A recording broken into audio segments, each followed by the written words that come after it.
따라합시다. 오직 예수님. 온전한 믿음 생활합시다. 하고 계시리라고 믿는데, 오늘도 믿음으로 이 자리에 나와 하나님 앞에 영광 돌리고 예배드리시는 여러분 모두에게 우리 주 예수 그리스도가 주시는 은혜와 평강이 충만하시기를 주의 이름으로 축원합니다. 오늘 말씀의 제목은 어떤 믿음이 있어야 하는가 라고 하는 제목의 말씀입니다. 본문 시브리서 11장 6절 말씀에 보니까 믿음이 없이는 하나님을 기쁘시게 하지 못하나니 하나님께 나아가는 자는 저는 반드시 그가 계신 것과 또한 그가 자기를 찾는 자들에게 상 주시는 이심을 믿어야 할지니라 라고 말하고 있습니다. 믿음은 하나님께서 우리에게 구원을 주시려고 주시는 기본 믿음이 있고요, 그리고 그 기본 믿음을 가지고 부지런히 구원을 이루어 주님이 주시는 상을 받도록 살아가는, 상급을 받게 되어지는 그런 이루어가야 하는 믿음이 있습니다. 기본 믿음은 하나님이 우리에게 부어주시고 선물로 주시는 믿음이라고 한다면, 후자에 말씀드린 이루어가야 될 구원을 이루는 그 믿음은 우리가 하나님이 주신 그 믿음을 가지고 더 크게, 더 능력 있게 살아내야 될 그런 믿음의 길인 것입니다. 그러나 우리는 구원을 이루어가야 할 인생길에서 때로는 사건이 있고 문제가 있고 그래서 지치기도 하고 힘들기도 하고 넘어질 때도 있고 외롭고 두려운 그런 상황을 만날 때가 종종 있습니다. 이럴 때 우리는, 믿는 사람들은 누구를 바라보고 어디를 바라봐야 하는가, 또 무엇을 어떻게 해야 그 모든 위기와 어려움을 믿음으로 극복하고 다시금 일어서서 흔들림 없이 이 믿음의 길, 하나님이 원하시는 그 길을 걸어갈 수 있겠는가라고 하는 이 생각을 우리가 해볼 필요가 있습니다. 자, 이제 본문의 말씀으로 돌아가서 첫 번째로 우리는 어떤 믿음이 있어야 하느냐 하면 하나님을 바라보는 믿음이 있어야 될 줄로 믿습니다. 1절과 2절에 보니까 믿음은 바라는 것들의 실상이요 보이지 않는 것들의 증거니 선지인들이 이로써 증거를 얻었느니라, 이렇게 말하고 있습니다. 우리 기독교인들은요, 세상을 살아갈 때 어떤 상황, 어떤 문제, 어떤 사건 속에서도 하나님을 바라보는 그 믿음을 놓치면 안 됩니다. 하나님을 바라보는 신앙을 가진 사람은요, 낙심하지 않습니다. 낙심했다가도 다시금 일어섭니다. 그리고 기도에 무릎을 꿇게 되어지죠. 출애굽한 이스라엘 백성들 앞에 홍해바다가 가로막았습니다. 그리고 뒤에는 바로와 애국 군대가 죽이겠다고 따라오고 있습니다. 이 상황 속에서, 이 절망적인 상황 속에서 이스라엘 백성들은 현실을, 지금 자기들이 당한 현실에 대해서 두려워하며 한탄하며 하나님과 모세를 원망했습니다. 그러나 그 중에 하나님이 세우신 지도자 모세는 이 상황 앞에서도 하나님 앞에 엎드려 하나님의 도우심을 구하며 기도한 줄로 믿습니다.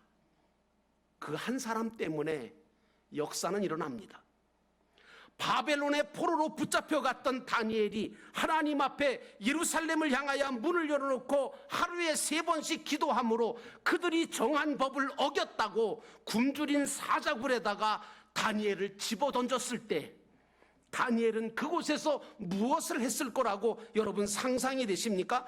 사자를 바라봤을까요? 아니면 절망적인 상황을 바라봤을까요? 아니요, 변함없이 하나님을 바라보고 두려워하기보다는 하나님 앞에 기도했을 거라고 저는 믿습니다.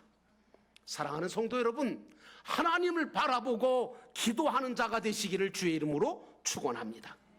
우리 예수님께서도 일마다 때마다 하나님을 바라보시고 감사하시고 기도하셨어요. 이걸 보여주신 거예요. 들판에서도 장정만 5,000명 넘게 무리가 굶주려 있을 때에 작은 아이 도시락인 오병이어 하나를 받으시고 손에 들고 하늘을 우러러 축사하시며 감사의 기도를 드리셨습니다. 나사로가 죽어서 무덤에 장사된 지 나흘 만에 찾아오셔서 나사로의 무덤 앞에서 모든 사람들이 절망하고 슬퍼하며 안타까워하고 있을 때 우리 주님은 하나님을 바라보고 기도하셨습니다. 십자가에 쓴 잔을 앞에 놓고 겟세마네에서도 기도할 때도, 십자가에 달려 죽어가시면서도 예수님은 하나님을 바라보시면서 내 영혼을 아버지의 손에 맡깁니다 라고 기도하셨습니다. 그런데 오늘 예수를 믿는다고 하는 우리는 어떻습니까? 하나님을 바라보는 신앙이 얼마나 있을까? 그리고 하나님을 향하여 기도하는 신앙을 우리가 가지고 있는가라고 할 때, 모쪼록 여러분은 무슨 일이 있든 어떤 상황 속에서라도 하나님을 바라보시면서 기도하는 믿음의 역사를 일으키시는 믿음의 주인공들 되시기를 주의 이름으로 축원합니다. 신앙생활을 진실하게 오래 하시면서 또 기도 생활을 오래 하신 분들은요, 하나같이 여쭈어보면 하나님께서 내 인생길에서 내가 길을 찾지 못하고 내가 방법을 찾지 못하고 내가 힘이 없어 주저앉고 싶을 때 내가 하나님을 바라보고 기도하니까 하나님께서 이렇게 나를 도우셨다, 나에게 역사하셨다, 응답하셨다고 확실하게 말할 수 있는 신앙의 간증 체험이 신실한 신앙생활 하신 분들에게는 한두 가지씩은 꼭 있어요. 간증을 안 하셔서 그렇지. 여러분이 믿음을 가지고 하나님을 바라보고 간절한 마음으로 기도하면 하나님은 우리를 절대로 실망시키지 아니하시고 신실하신 분이시기에 응답하시고 도우시고 인도해 주시는 줄로 믿습니다. 예수님은 누가복음 12장 29절에 이렇게 말씀하십니다. 그러므로 너희는 무엇을 먹을까 무엇을 마실까 하고 찾지 말고 염려하지 말아라. 이런 것들은 다 이방 사람들이 추구하는 것이다. 너희 아버지께서는 이런 것들이 너희에게 필요하다는 것을 알고 계신다. 그러므로 너희는 먼저 그의 나라를 구하여라. 그리하면 이 모든 것들을 너희에게 더하여 주실 것이다 라고 말씀해 주셨습니다. 마태복음 7장 7절에는 구하라 그리면 너희에게 주실 것이고 찾으라 그리하면 찾아질 것이고 문을 두드리라 그리하면 너희에게 열릴 것이라고 말씀하시며, 오늘 우리 믿음의 사람들에게 정말 하나님을 바라보고 기도할 것을 말씀해 주셨습니다. 그러므로 사랑하는 성도 여러분, 하나님을 바라보고 기도하는 자가 되셔서 모쪼록 여러분의 삶 속에 승리하는 역사가 날마다 더하시기를 주의 이름으로 축원합니다. 두 번째로 우리는 천국, 하나님의 나라 천국을 바라보는 믿음을 가지고 있어야 합니다. 3절에 보니까 믿음으로 모든 세계가 하나님의 말씀으로 지어진 줄을 우리가 아나니 보이는 것은 나타난 것으로 말미암아 된 것이 아니니라 라고 말씀하고 있습니다. 예수님은 오셔서 이 땅에 오셔서 공생애를 시작하시면서 제일 첫 번째로 말씀하신 게 뭐라 그러냐면 회개하라 천국이 가까웠느니라 하시며 천국 복음을 전하셨습니다. 그래서 예수님께서 하신 비유의 말씀을 보면 천국은 이와 같으니 천국은 이와 같으니 라고 말씀하시며 비유의 말씀을 많이 해주셨습니다. 그런데 믿는다고 하는 사람들이 보이는 세상만 바라보고 살게 되어지면 어떻게 될까요? 그 삶은 점점 더 허무해집니다. 의미가 없어지고 가치가 없어지고 방향과 목적을 잃게 돼서 예수를 믿는다고 하면서도 늘 불안함이 있고 허무함이 있고 소망 없이 살게 될 것이 분명합니다. 그리스도인이라 해서 이 세상을 살아갈 때 늘 기쁩니까? 늘 행복한가요? 늘 좋은 것만은 아니잖아요. 때로는 슬프기도 하고 때로는 아프기도 하고 괴롭고 힘들고 외로울 때가 왜 없겠습니까? 구약 성경에 보니까 인생의 자랑은 수고와 슬픔밖에 없다라고 말했습니다. 그러나 이 세상에서 환난 중에도 기뻐하고 고난 중에도 감사하고 찬송할 수 있는 능력은 세상을 바라볼 때 생기지 않습니다. 천국의 소망을 가지고 있을 때 절망 중에도 소망을 얻게 되는 줄로 믿습니다. 그러므로 사랑하는 성도 여러분, 천국을 바라보며 소망을 가지고 사시기를 주의 이름으로 축원합니다. 세상 소망은 언젠가 다 끊어집니다. 살아보신 분들은 알잖아요. 그죠? 더드림 목장 목원들은 아실 거예요. 세상 소망은요, 언젠가 다 끊어지고요, 모든 것이 사라지지만 천국 소망은 영원합니다. 그래서 믿는 사람은 환난을 당하거나 가난과 핍박과 어려움 속에서도 천국의 소망을 가지고 있기에 믿음과 감사와 기쁨으로 사는 이유는 하나님의 약속이 이루어질 저 천국이 우리에게 보장되어 있기 때문인 줄로 믿습니다. 눈으로 보이는 세계만이 다라고 생각하지 마십시오. 눈으로 볼 수 없는 또 다른 차원의 세계가 우리 앞에 놓여 있습니다. 언젠가 우리는 이 짧은 세상 나그네 인생 광야길을 마치게 되어지면 우리는 주님의 인도를 받아 하늘의 보좌에서 정말 두 팔 벌려 맞아주시는 주님의 환영을 받게 될 것이고, 그때 그곳에서 모든 것에 대해서 상 받게 될 것을 저는 믿습니다. 그러므로 사랑하는 성도 여러분, 천국을 소망을 가지고 바라보며 사시기를 주의 이름으로 축원합니다. 스데반 집사님이 돌에 맞아 순교했잖아요. 근데 돌에 맞아서 고통 가운데 죽어갈 때 성경은 뭐라고 얘기하냐면, 성령이 충만하여 하늘을 우러러 주목하여 하나님의 영광과 예수께서 하나님의 우편에 서신 것을 바라보며 천국의 소망을 가지고 있었기에 그 얼굴이 천사의 얼굴과 같았다라고 말하고 있습니다. 기독교는 죽음 넘어 또 다른 세계가 있음을 확신하고 믿는 것입니다.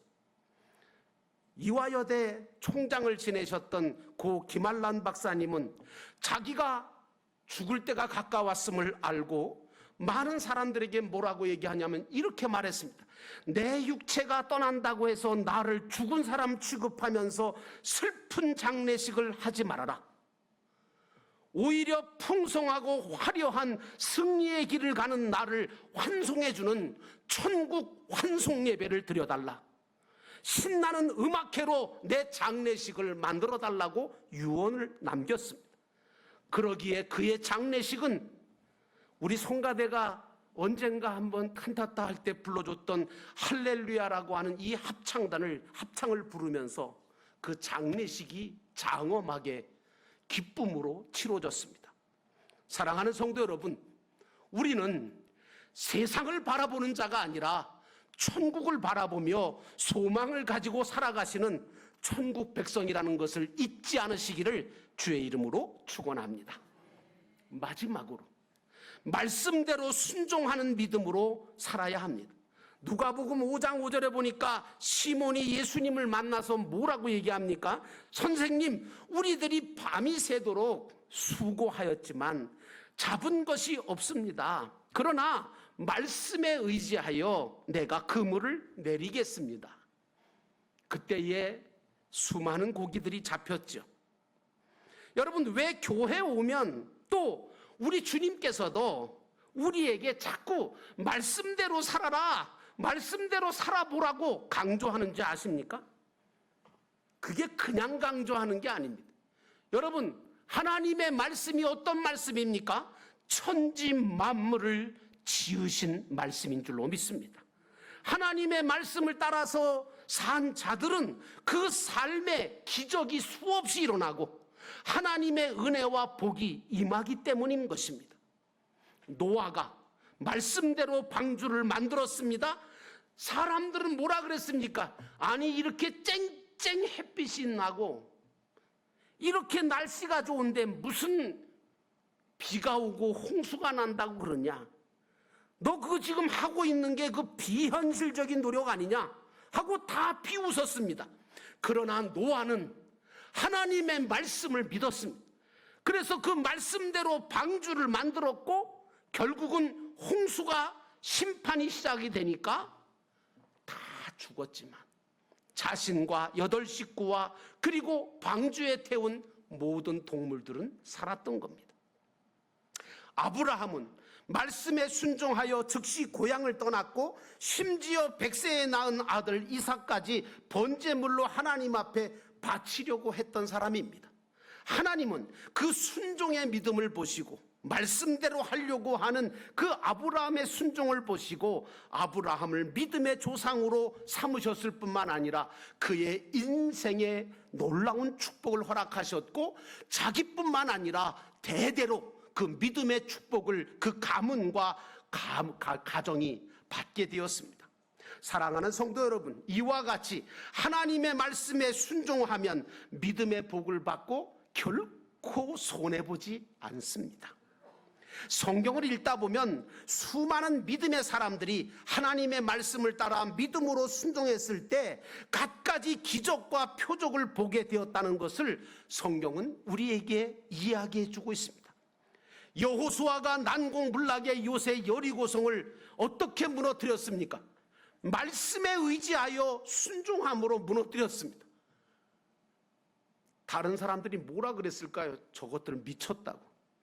아니 왜 아침서부터 세상에 맞아 죽으려고 어떤 일이 벌어질지도 모르는데 목숨 걸고 하나님께서 도르라고 하니까 여리고성을 돌았잖아요. 순종함으로 도르니까, 그리고 순종함으로 마지막에 외치니까 이제까지 한 번도 무너져 보지 않았던 난공불락의 여리고성이 무너지고 말았어요. 제가 가보니까요, 그 여리고성이요, 엄청 넓거든요. 이 마차가 2대가 지나갈 수 있을 정도로 넓어요. 근데 이 여리고성이요, 밖으로 무너진 게 아니에요. 안으로 무너졌어요. 안으로 무너졌다고 하는 것은 모든 학자들이 이야기하기를 이건 지진이나 아니면 어떤 특별한 그런 역사가 아니면 그렇게 될 수 없다고 하는 것입니다. 하나님께서 하셨다고 밖에는 볼 수 없는 기적의 역사였습니다. 예수님께서 처음 기적을 베푸신 것이 어디죠? 가나 혼인잔치 자리였습니다. 그곳에 뭐가 문제가 생겼죠? 포도주가 떨어진 거예요. 기쁨의 잔치자리를 만들 수 있는 포도주가 그만 떨어지고 말았어요. 어떻게 될 것 같아요? 그 잔치자리는 엉망이 될 게 뻔했어요. 이게 뭐냐고 말이에요. 이렇게 준비도 안 했냐고. 포도주 없는 그런 결혼식이 어딨냐고. 그리고 아마 수많은 사람들이 들고 일어났을 거예요. 그런데 여러분, 그때의 종들이 마리아의 말을 듣고 주님이 명령하신 말씀대로 물로 비낭아리에다가 채우라고 하시니까 채우잖아요. 또 그것을 연회장한테 갖다 주라고 하셔서 갖다 주었더니 웬일인지 모르지만 전에 있던 떨어진 포도주보다 더 맛있고 더 빛깔이 좋은 그런 포도주가 됐다고 하는 말씀 아닙니까? 사랑하는 성도 여러분, 이 말씀은 우리에게 뭘 얘기해 주냐면 말씀에 순종하면 믿음의 복을 받는다라고 하는 사실입니다. 여호수아 1장 8절에 모세가 이스라엘 백성들을 이끌고 가다가 이제 마지막에 죽을 때가 되었습니다. 죽었습니다. 하나님이 불러가셨습니다. 여호수아가 이스라엘을 인도하여 가나안 땅을 정복하고 그 땅에 들어가게 되어지는 엄청난 일을 맡았을 때 얼마나 부담이 느껴졌을까요? 거룩한 부담이 아마 굉장했을 거라고 생각합니다. 그때에 하나님께서 여호수아에게 나타나서 하신 말씀이 뭡니까? 두려워하지 말라는 거예요. 강하고 담대하라. 너는 요단강을 건너 내가 이스라엘 백성에게 주는 그 땅으로 가라. 내가 모세에게 말한 대로 다 이루어서 가나안 땅을 너희에게 줄 것이고 너를 대적하는 자가 없게 해주겠다고 그렇게 말씀하시면서 너는 내 율법대로 다 지켜 행하면 어디로 가든지 내 길이 형통하리라고 말씀해 주셨습니다. 이 말씀은 여호수아에게만 주신 말씀이 아닙니다. 그 말씀은 하나님의 말씀은 영원하신 말씀입니다. 영원하다는 것은 무엇인지 아십니까? 과거에도, 그리고 현재에도, 그리고 앞으로도 영원히 똑같이 역사하시는 말씀이라는 뜻입니다. 여호수아는 말씀대로 순종만 했는데 어떻게 됐습니까? 아시는 것처럼 요단강을 갈라서 건넜습니다. 여리고성도 무너뜨렸습니다. 가나안 땅도 정복했습니다. 우리 믿는 자들은 하나님의 말씀대로 순종해 보고 말씀대로 이루어지는지 아닌지 그걸 체험하는 신앙의 체험을 하셔야 돼요. 뭐 기독교가 체험의 종교라고 그러니까 뭐가 뭐 눈에 뭐 보이고 뭐 번쩍거리고 뭐가 하늘에서 떨어지고 뭐 금가루가 떨어지고 그거 아니에요. 하나님의 말씀대로 순종해 봤더니 하나님께서 그 말씀대로 나에게 역사해 주셨다. 이 체험이 여러분 속에 수없이 많이 쌓여지기를 주의 이름으로 축원합니다. 우리 영도교회도 말씀대로 우리가 신약교회를 한번 세워보자. 그래서 가정교회 하고 있는 거예요.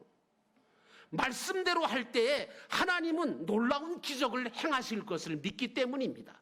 사랑하는 성도 여러분, 나는 여러분들이 인생을 걸어가면서 믿음의 길을 걸어가면서 하나님의 말씀에 순종하면서 아브라함처럼 여호수아처럼 믿음의 복을 받는 성도들이 다 되시기를 주의 이름으로 축원합니다. 기도하겠습니다. 하나님, 오늘 나에게 어떤 믿음이 있어야 하겠습니까? 쓸데없이 사건 바라보고 환경 바라보고 나에게 주어진 문제를 바라보면서 낙심하고 한숨 쉬고 불평하는 자가 되지 말게 하시고 살아계시고 역사해 주시는 나에게 가장 좋은 것 아니면 아니 주시는 하나님을 바라보는 그런 믿음이 우리에게 있게 하옵소서.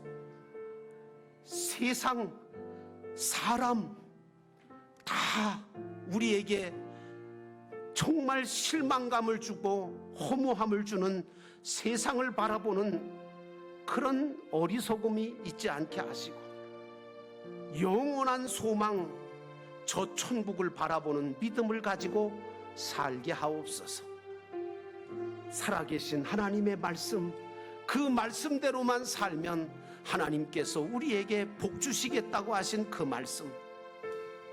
말씀을 붙들고 믿음으로 살아내는 우리의 신앙이 되게 하옵소서.